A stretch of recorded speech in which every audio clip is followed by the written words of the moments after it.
Welcome to October's Public Safety Announcement with Chief Burgard.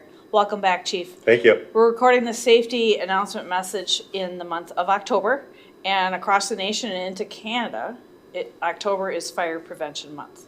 Yes, indeed. So it's based off of some fires that happened a long time ago in 1871 that caused an awareness of how we need to be safer with our fires.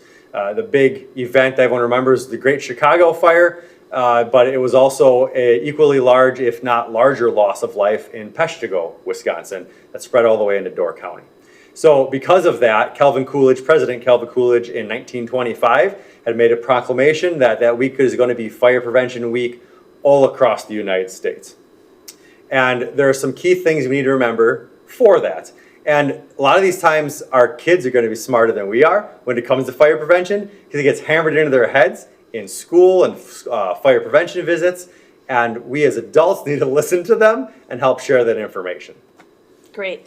And along with that information, most communities have open houses for their fire department, but like you had said, they're also doing community awareness, and not even just for children. So during those open houses, when they come as a family, that's a really good time for adults to learn a lot about having safe practices, about having that meeting place, about not hiding. So there's a lot of information handed out at those open houses, and I hope our public that's watching this will be encouraged to visit their fire station. Now, another way that they could gather information for us locally here, I know there's some information on the Hartford City Fire Department page. Yeah, correct. So if anyone's able to navigate to the City of Hartford's website, there is a link in there for the fire department, for fire and rescue, and there's an attachment for some history around Hartford's fire and rescue and fire prevention itself. And then always a great place to go is nfpa.org, the National Fire Protection Agency, and a plethora of information for any age group, from toddlers all the way up to the elderly, on how you can be fire safe at home. The main thing that we're trying to teach children is that they want to get out. They shouldn't be afraid of the firefighter, and that is a big thing. I think that we are slowly overcoming as we come along in technology in the fire service field.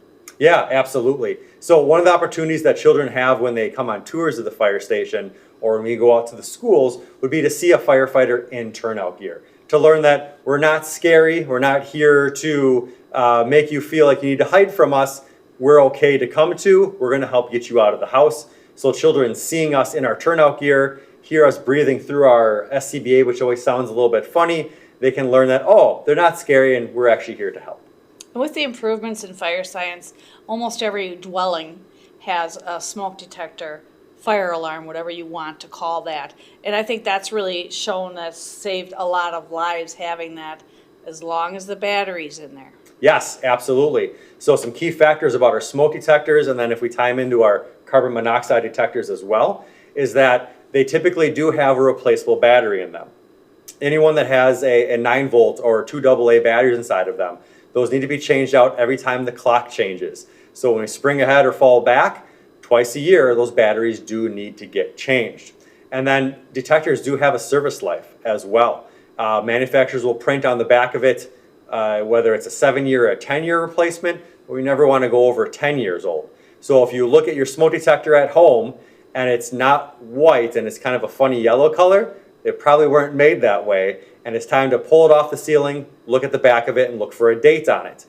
If it's more than 10 years, please replace it. If it doesn't have a date printed on it, that means it was before the standard was initiated in 1990 to start putting dates on them. It's really time to get those replaced. Absolutely. I just want to touch on safety, getting out safe. Don't hurt yourself. You need to get out. Don't worry about the pets. I just want to touch on that before we close out on this message. Yes, absolutely. So getting people out is the highest level of importance that we should have during fire safety. It's not using fire extinguishers, putting fires out. It's getting human beings out that are irreplaceable out of the building. It's having an escape plan of how you're going to get out of your building, but then as you mentioned before, having a meeting place. Going to that meeting place and waiting for everyone to get out. Once everyone gets to that place, it's all easy from there. Then you can get together and call 911 via a cell phone, a neighbor's cell phone, a landline, but calling 911 and getting us moving, but staying outside, never going back inside.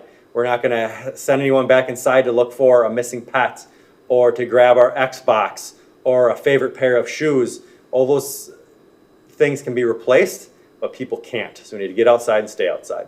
Great. Well, I appreciate you coming in today for this message. Absolutely. You're welcome. And to our viewers, as always, thank you for watching.